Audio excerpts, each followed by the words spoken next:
4월 동안 갈라디아서 말씀을 보면서 제 개인적으로도 이 갈라디아서 말씀을 더 깊이 볼 수 있었다라는 것이 가장 커다란 하나님의 은혜였음을 보게 됩니다. 갈라디아서는 바울 사도가 처음부터 마지막까지 논쟁적으로 논증을 하고 있는 말씀이 갈라디아서 말씀입니다.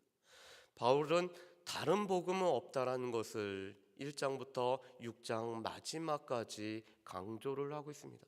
오직 예수 그리스도, 오직 복음, 오직 은혜, 오직 성경, 오직 예수만을 주장하고 있는 것이 바로 이 갈라디아서의 말씀입니다. 그런데 이 예수 외로도 예수 말고 뭔가를 더하고 예수만 믿는 것으로 부족하기 때문에 뭔가를 더함으로 말미암아 자기 의를 세우는 것은 거짓 선지자들의, 거짓 교사들의 잘못된 복음이라고 말씀을 하고 있습니다. 바울 사도는 오늘 11절에서 내가 큰 글자로 쓴 것을 보라라고 말씀합니다. 내 손으로 쓴 큰 글자를 너희는 보라고 말씀합니다. 이때 큰 글자는 바울이 지금까지 증거했었던 복음의 내용들입니다. 오늘 갈라디아서 전체가 바로 이 큰 글자로 쓰여진 오직 예수만이 우리를 자유케 하고 오직 예수로만 우리가 구원을 받을 수 있다는 것이 바로 바울이 쓴 큰 글자였습니다. 그래서 오늘 갈라디아 성도들은 다른 것이 아니라 이 복음으로 돌아가고 다시 한번 하나님의 말씀으로 돌아가야 됨을 말씀합니다.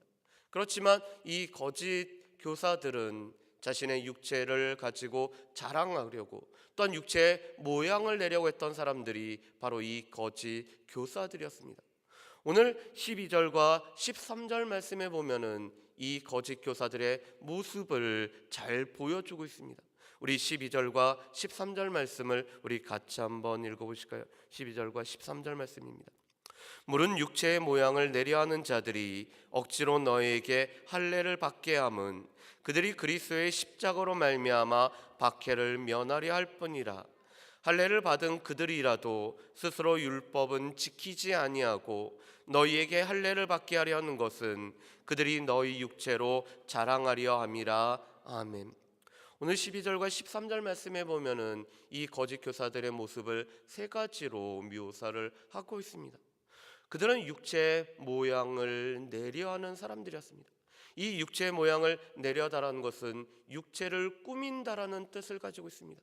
우리가 얼굴을 치장하고 우리가 다른 사람들에게 좋게 보이려고 얼굴을 꾸미는 것처럼 육체의 모양을 내고 육체의 치장함으로 말미암아 다른 사람들에게 보여주기를 원하는 것들이 바로 이 거짓 교사들의 모습이었습니다.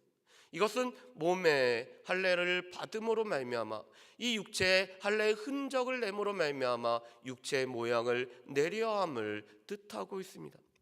두 번째로 그들은 이 할례를 받음으로 인해서 그리스도의 십자가로 맞는 박해를 면하려고 했었던 사람들이었습니다. 바울 사도가 그리스도의 십자가만 주장하고 그리스도의 십자가만 자랑을 했기 때문에 이 할례주의자들이나 율법주의자들에 의해서 박해를 받았습니다. 그런데 할례를 이야기하고 할례를 주장하는 것은 이 그리스도의 십자가만을 전하다가 받는 박해를 면할 수가 있었습니다. 그들은 예수로 인한 고난, 예수 그리스도로 인한 핍박을 두려워한 나머지 이 육체의 할례를 주장함으로 말미암아 그리스도의 십자가로 인한 핍박을 면하려고 했던 사람들이 바로 이들이셨습니다. 세 번째로 그들은 할례를 받았다는 것은 모든 율법을 지켜야 되는 의무가 있음에도 불구하고 그것을 지키지 않으면서도 오늘 할례를 받는 사람들로 인해서 또한 자랑하려고 했었던 사람들이 바로 이 거짓 교사들의 모습이었습니다. 우리 말씀을 조금 앞으로 넘어가 보실까요? 갈라디아서 5장 3절 말씀입니다. 갈라디아서 5장 3절 말씀을 보면은 이런 말씀이 있습니다. 제가 읽어보겠습니다. 내가 할례를 받는 각 사람에게 다시 증언하노니 그는 율법 전체를 행할 의무를 가진 자라. 아멘. 할례를 받는다라는 것은 율법 전체를 다 지킬 의무가 있다라는 것입니다. 할례를 받는다라는 것은 율법의 하나하나 모든 것을 지킨다라는 뜻을 가지고 있습니다. 그렇지만 이들은 할례를 강조했고 할례를 받았지만 율법의 전체를 지키지 않는 사람들이었습니다. 그럼에도 불구하고 오늘 할례를 강조함으로 말미암아 이 할례를 받는 사람들의 수가 많아지는 것을 보고 자랑으로 삼았던 것이 바로 이 거짓 교사들의 모습이었습니다. 그래서 그들은 육체의 모양을 자랑하고 무엇보다도 그리스도로 십자가로 말미암는 핍박받지 않는 것들을 즐겨하고 또 이 할례를 받는 숫자가 늘어나는 것으로 자랑을 했던 사람들이 이 거짓 교사들의 모습이었습니다. 그렇지만 바울 사도에게는 어떨까요? 바울 사도의 자랑은 오직 예수 그리스도, 오직 십자가만이 바울 사도의 자랑거리였습니다. 우리 말씀을 보실까요? 우리 14절 말씀입니다. 우리 14절 말씀 우리 같이 한번 읽어보실까요?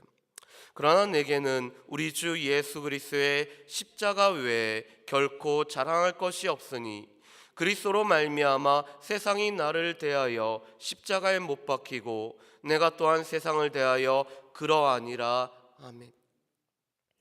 제가 신학교를 다닐 때 가장 부르기 힘든 찬양은 이런 찬양이었습니다. 예수님께서 어디든지 가라고 하면은 아골골짜기 빈들이라도 가겠다라는 찬양이 가장 어려운 찬양이었습니다. 정말 아골골짜기로 보내시면 어떨까? 그런 마음이 들었죠. 그런데 요즘 들어서는 실은 그 찬양보다 가장 어려운 찬양은 저는 방금 찬양했던 94장의 찬양이라고 생각됩니다. 과연 매일매일의 삶에서 주 예수보다 귀한 것이 없다라고 고백을 할 수가 있을까? 주 예수보다 귀한 것이 없기 때문에 예수 아닌 행복을 누리지 않으려 하고 또 예수 아닌 명예를 찾지 아니하고 이 세상에 그 어떤 가치가 뛰어나다라고 고백하지 않는 삶을 살아가는가? 이 찬양이 제일 어렵다라고 생각을 하고 있습니다. 여러분에게는 정말 주 예수보다 더 귀한 것은 없으십니까? 바울 사도가 빌립보서 3장에서 이렇게 말씀하죠. 나에게는 예수 그리스도를 아는 그것이 가장 큰 고상한 지식이기 때문에 지금까지 내가 가까웠고 내가 쌓았던 내가 가말리엘 학파에서 가졌던 내가 히브리인이고 베냐민 집하고 내가 할례를 받았고 율법을 지키고 했던 그 모든 것을 배설물로 여긴다라고 바울은 고백을 하고 있습니다. 바울에게 있어서는 예수 그리스도의 십자가가 오직 자랑거리였기 때문에 그 모든 것은 배설물로 여기는 사람이 바로 바울이었습니다. 그래서 바울은 이렇게 고백을 하죠. 나는 나에게 구원을 주는, 나에게 자유를 주는, 나로 하여금 새로운 피조물이 되게 하는 이 십자가 외에는 자랑할 것이 없고 나는 세상을 십자가에 못 박았을 뿐만 아니라 세상이 또한 나를 십자가에 못 박았다라고 말씀을 합니다. 세상의 그 어떤 가치도 바울에게는 더 이상 작용을 하지 않기 때문에 바울은 세상을 그리스도의 십자가에 못 박은 사람이었습니다.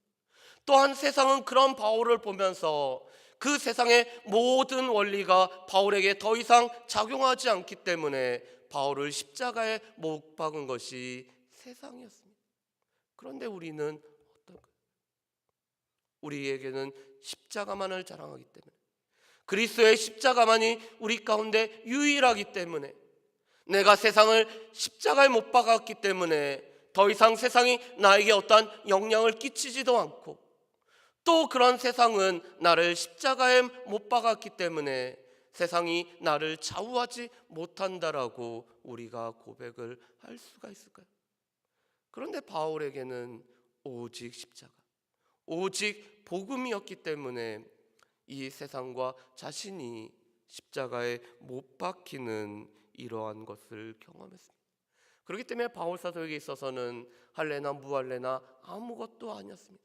이것은 우리에게 구원에 전혀 영향을 주지 않기 때문에 아무것도 아니었고 오직 십자가로 말미암아, 오직 성령으로 말미암아 거듭난 새로운 피조물인 자신만이 오늘 너무나 소중하였음을 말씀을 하고 있습니다. 그러면서 바울 사도는 사람들은 자기 몸에 스스로의 흔적을 내고 있지만 나는 예수 그리스도의 흔적을 지니고 있다라고 말씀을 합니다. 우리 17절 말씀을 우리 같이 한번 읽어보실까요? 17절 말씀 우리 같이 한번 읽어보겠습니다. 이후로는 누구든지 나를 괴롭게 하지 말라. 내가 내 몸에 예수의 흔적을 지니고 있노라. 아멘. 여러분, 오늘 이 17절에 예수의 흔적이라는 이 흔적이라는 단어는 주인이 종이 자신의 관할을 벗어나지 않도록 종의 몸에 찍었던 인장을 뜻합니다. 우리가 누구누구 것이라고 표시하는 낙인이라는 단어가 바로 이 흔적입니다. 그런데 바울 사도는 사람이 하였던 몸에 새겼던 흔적이 아니라 예수께서 나의 것이라고 삼았던 그 흔적을 자신의 몸에 짊어지고 있다라고 말씀합니다. 이것은 바로 하나님께서 허락하신 성령의 인치심이라고 볼 수도 있습니다. 또한 이 흔적이라는 것은 예수 그리스도와 예수 그리스도의 십자가를 자랑하다가 겪게 됐던 모든 핍박이 이 흔적이라고 할 수 있습니다. 오늘 바울에게 있어서 중요한 것은 예수의 사람으로, 예수의 종으로, 자신이 자유자지만 성령으로 말미암아 성도들과 서로 짐을 짊어짐으로 말미암아 가졌던 그런 흔적만을 자랑하는 것이 바울 사도의 모습이었습니다. 그렇기 때문에 바울 사도는 그 어떤 사람도 나를 더 이상 괴롭게 할 수 없고 괴롭히지 말라라고 오늘 고백을 하고 있는 것입니다. 그렇다면 이 말씀을 통해서 우리는 이 말씀이 우리에게는 얼마만큼 고개가 같이 끄덕여지나요? 나에게는 오직 예수만이 있기 때문에, 나에게는 오직 십자가만 있기 때문에, 나에게는 오직 성령의 주정하심만이 있기 때문에 나는 주 예수만이, 주 예수 그리스도의 십자가만을 자랑할 뿐만 아니라 나는 그 예수 그리스도를 따르고 또한 예수 그리스도의 십자가를 짊어졌기 때문에 그리스도로 말미암아 의로 인해서 받는 핍박을 나의 흔적으로 삼고 있는지 우리 자신들을 살펴보기를 원합니다. 무엇보다도 예수만이 가장 귀하다라면, 주 예수보다 귀한 것이 없다라고 우리가 고백을 한다라면, 내가 세상을 십자가에 못 박고 또 그 세상은 나를 십자가에 못 박는 그러한 경험을 살아가는 저와 여러분들 되시기를 주의 이름으로 축복합니다. 기도하겠습니다. 사랑하는 풍성하신 아버지 하나님, 우리가 귀하게 여기고 있는 것은 무엇일까요? 정말로 예수 그리스도와 그 십자가를 자랑하며 주 예수보다도 귀한 것은 없을 뿐만 아니라 세상의 그 어떤 명예도 행복도 세상의 그 어떤 가치도 바꿀 수 없다라고 우리는 매일매일 고백하며 그런 삶을 살아가고 있는지 우리 자신들을 살펴볼 수 있도록 주여 도와주시옵소서. 주님, 무엇보다도 우리가 세상을 십자가에 못 박았기 때문에 세상이 또한 우리를 십자가에 못 박는 그러한 삶을 살아갈 뿐만 아니라 예수 그리스도를 위해서 받는 핍박을 우리 몸의 흔적으로 삼아서 살아갈 수 있는 우리 모든 주의 백성들 될 수 있도록 주여 도와주시옵소서. 감사드리오며 예수님의 이름으로 기도합니다. 아멘.